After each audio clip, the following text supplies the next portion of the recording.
All right, welcome back. I've got a short one for you today. Almost as short as the subject of this video. And I'm one to talk because I'm not much taller than he is, but I don't claim to be an alpha and I don't hold my camera down here to. You know what I mean. So today, like I said, it's a real short one, but we're going back to Las Vegas for DeCastro versus Las Vegas Metropolitan Police Department. So, taking a peek at the docket, um, you'll recall last time we were here, we took a look at his motion for preliminary injunction, trying to get the federal judge in his civil case to put a stay on the state criminal case, which that's not how it works. And you'll recall I did something very distasteful at the end of that. I actually, gave you guys a little bit of an education. And we talked about the younger doctrine as that little bit of education. Surprise, surprise. That's what the federal judge relies on here. So I'm I'm not sure if I'm surprised or not that we did get an order this morning for it. And remember, I'm talking about Monday morning, even though I'm putting this out on Tuesday morning. But I'm I'm like, part of me is surprised that the judge didn't just wait for a response, but then no response was really needed from the LVMPD defendants. And like, I'm kind of surprised we got a 2-page order, but I'm also kind of not surprised because I think the judge sees the writing on the wall and realizes, if writing a 2-page order outlining my decision is a lot less work now than having him fight this to the Supreme Court later on. Not that the Supreme Court would ever take it up, but sometimes a little work at the outset just saves you a whole lot of hassle down the road. And as we've seen with Delete Lawz, I think that is actually a fair assumption to make. And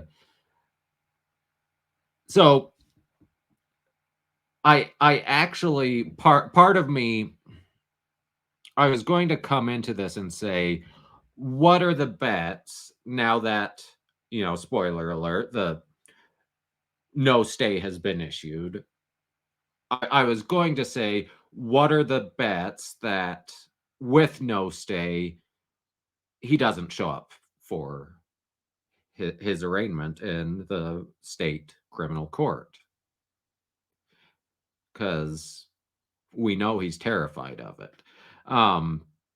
Not that I'd complain if he didn't show up. I mean, it's a little less entertainment for us, but that puts a warrant out for him in Nevada. And just out of geography, that kind of, unless he has a specific purpose to come to Utah, it keeps him from passing through Utah just because, his home base is Southern California. And if he can't pass through Nevada, he's either got to come down I-5 from the north or it's I-10 from the east. And so it keeps him out of Utah, which I'm okay with. But my understanding is, thanks to the Chili Watch people on the Chili Watch Discord, because as you know, I don't watch his videos. I find him awful to watch. But I understand he has hired a criminal defense attorney. So that kind of gives me the idea that he's not going to run because that's $2,000 wasted if he runs.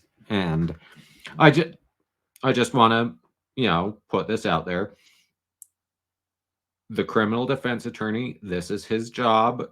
Don't contact him. Don't harass him. Don't judge him.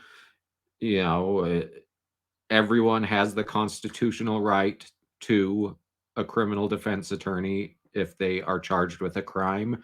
Uh, our dislike of Delete Lawz doesn't mean he doesn't have that right. And I mean, frankly, as obnoxious as Delete Lawz is, this is a minor petty crime, and it it doesn't reflect on his attorney one bit for accepting it.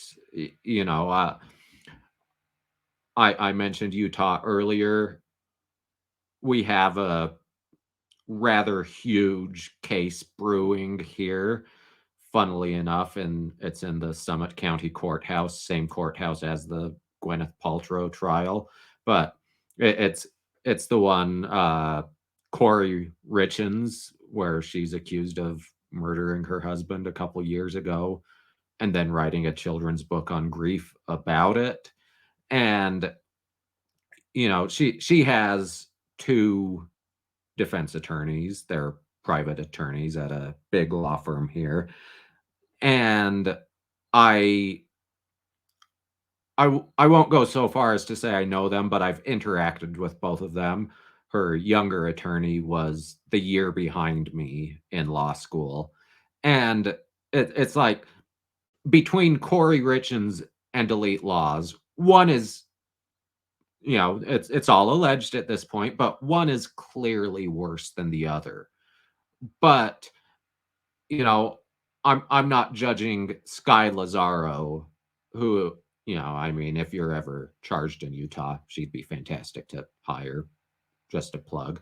I'm not judging her for defending Corey Richins, so I'm not going to bash anyone for defending Delete Lawz. It's their job. Just saying. With that, let's jump to the order from the judge. Once again, it's Jose de Castro versus Las Vegas Metropolitan Police Department et al.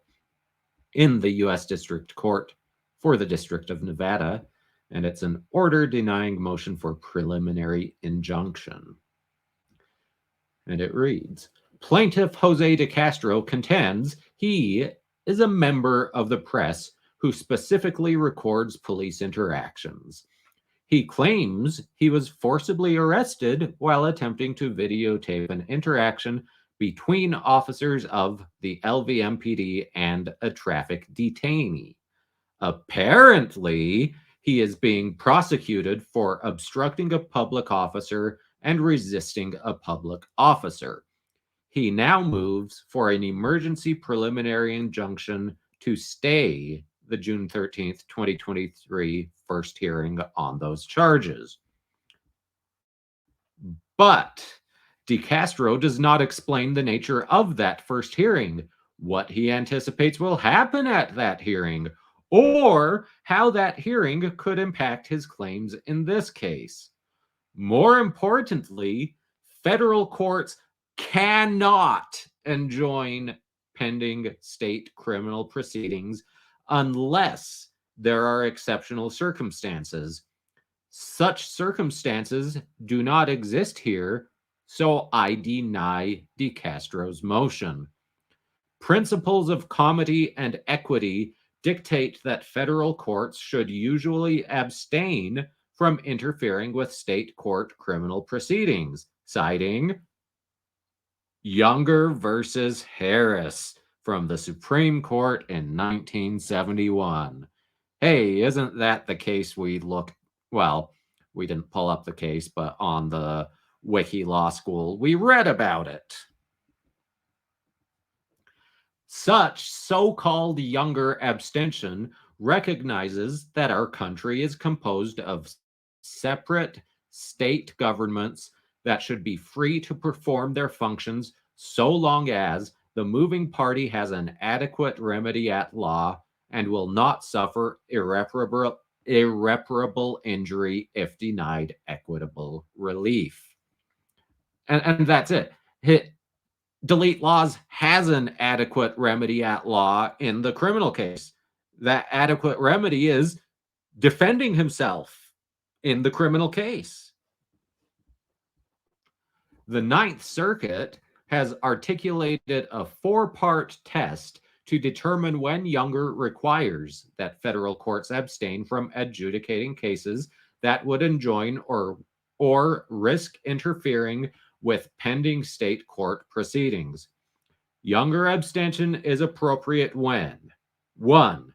There is an ongoing state judicial proceeding. 2. The proceeding implicates important state interests. 3. There is an adequate opportunity in the state proceedings to raise constitutional challenges. And 4. The requested relief seeks to enjoin or has the practical effect of enjoining the ongoing state judicial proceeding. Citing Duke versus Gastello from the Ninth Circuit in 2023. Each of those factors is met here. DeCastro seeks to enjoin an ongoing state criminal proceeding addressing whether he obstructed police activity and resisted arrest. Those are important state interests. He has not explained why, and there is nothing to suggest that he cannot raise constitutional challenges to his prosecution in that state case. DeCastro contends the timing of the criminal case will chill his rights, but he does not say how or why.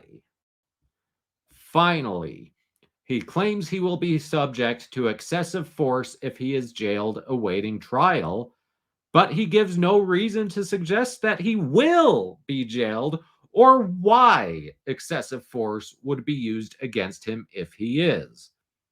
The Younger abstention doctrine dictates that I deny DeCastro's motion.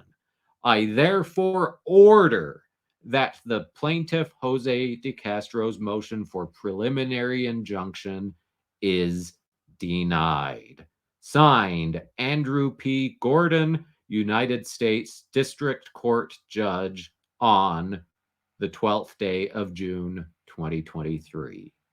So, there you go. Simple as that. And, you know, he should be used to it by now. He should be used to losing by now. Captain Conclusory should be used to losing. And with that, I told you it would be nice and short. I'm going to leave you here. I will see you, I'm sure, very soon for the next one. Do all the YouTube-y things on your way out, if you didn't already do them on your way in, of course, because don't cancel it out. But, you know, do the like, share, subscribe. I'll see you soon. Thanks for joining me. If I can find the end recording button.